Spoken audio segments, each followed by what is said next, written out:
Michael signed consent forms for surgery while his girlfriend packed for a Vegas trip. Her name was still listed as his emergency contact, even though she'd already chosen a flight over the hospital. He didn't argue. He didn't ask her to stay. He picked up a pen and decided she would no longer be the person doctors called if something went wrong. He didn't look up. Michael sat at the kitchen table, laptop glowing, a folder of medical instructions half-read beside a mug gone cold. Her playlist bounced through the apartment, fast, bright, a rhythm that didn't match the weight in the air. He rubbed his arm where the 4 would go, the skin already tender from worry. "Babe, it's outpatient, right?" she called, zipping a side pocket. "You'll be fine." He didn't answer right away. The printer hummed in the corner, feeding out his pre-op checklist, slow, mechanical, detached.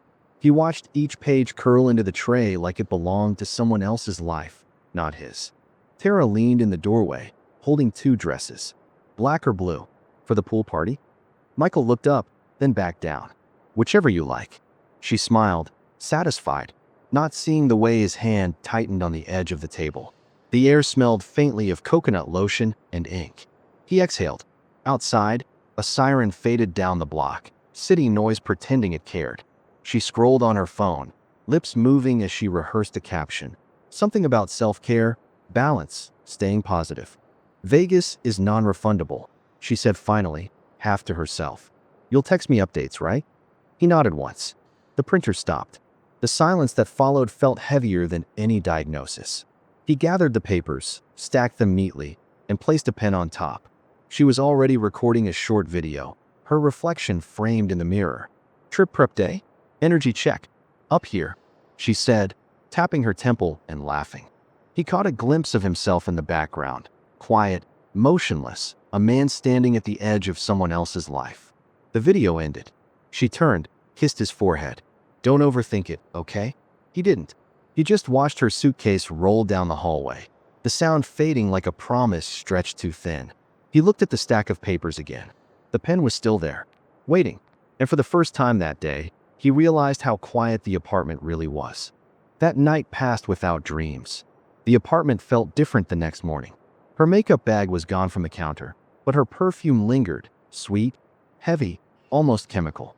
Michael stood by the window, watching the first bus pull away from the stop, the city already awake. His phone buzzed, a text from Tara. "Flight delayed an hour. Manifesting good vibes, I guess." He looked at it for a moment, then set the phone face down. The screen lit again almost instantly.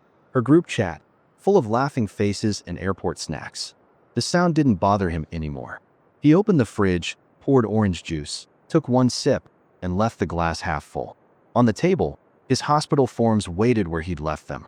Each page had her name printed under emergency contact. He traced the letters with his thumb. The font looked too official, too permanent. Then the phone rang. Her again, speaker on. "Hey, babe, what's your hospital called again?" "Just in case," she asked, the airport noise loud and messy behind her voice. "County General," he said. "Right. Anyway, we just boarded. I'll call you when we land." Her tone was cheerful, the kind people use when they're already thinking about something else. He listened to the distant boarding announcements until the line went silent. The pause afterward felt deliberate, like someone had closed a door mid-sentence. Hours passed quietly. He stood once, then sat back down, unsure what he'd meant to do.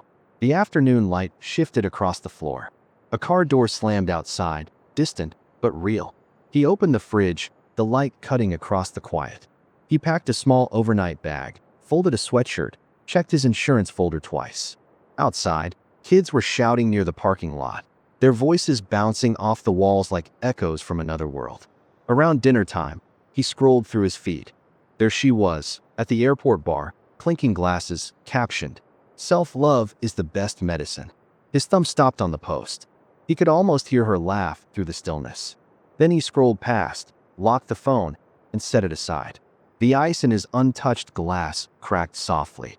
That sound, small, almost polite, felt sharper than her words had been. He leaned back, eyes closed.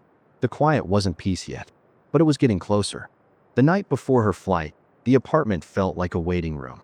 Tara stood in front of the ring light, recording one last video before she left. The glow painted her skin warm and flawless while Michael sat in the corner of the couch, Laptop open, unread hospital emails crowding the screen. Life doesn't stop for minor setbacks, she said into her phone, smiling. Her tone was bright, practiced, like she'd rehearsed it a dozen times. We choose joy no matter what. Behind her, the suitcase was zipped, standing like a passenger already checked in. He rubbed his hand over his face, then glanced at the stack of documents beside him. The consent form, the medication list, the one labeled emergency contact. Her name stared back at him in bold type. He read it again, slowly this time. The printer light blinked in the dark corner of the room. The sound of her voice filled the silence, too loud against the hum of the refrigerator. "Babe, can you turn off that printer thing? It's messing with my audio," she said without looking at him. He stood, pressed the power button, and watched the light fade. "Thanks," she added. "You're the best." He didn't answer. Something in him had already gone quiet. Not angry, just still. When she finished recording, she scrolled through the video, adjusting filters. The screen flashed across her face, and for a second, he saw her reflection next to his in the window. Two people in the same frame, but not in the same story. Later, while she slept, the apartment was almost dark. Only the blue standby light from the printer pulsed softly in the corner. He sat at the same table, pen in hand. One slow stroke, then another. Her name vanished under the line.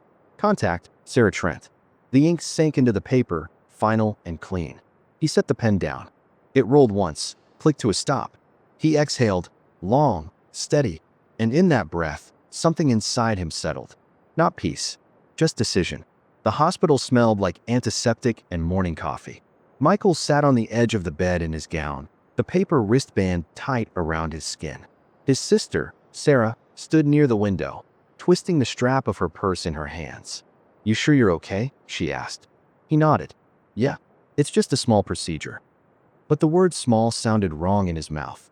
The nurse checked his chart, clipped the monitor to his finger, and smiled gently before walking out. The soft beep of the heart monitor filled the space she left behind. Slow, steady, human. Across town, Tara was already by the hotel pool. Her phone camera framed the glittering water, a drink with a straw, her sunglasses catching the light. "Energy healing weekend," she said to her followers, voice bright, music pulsing in the background. The surgeon stepped in. "Ready, Mr. Trent?" Michael nodded again.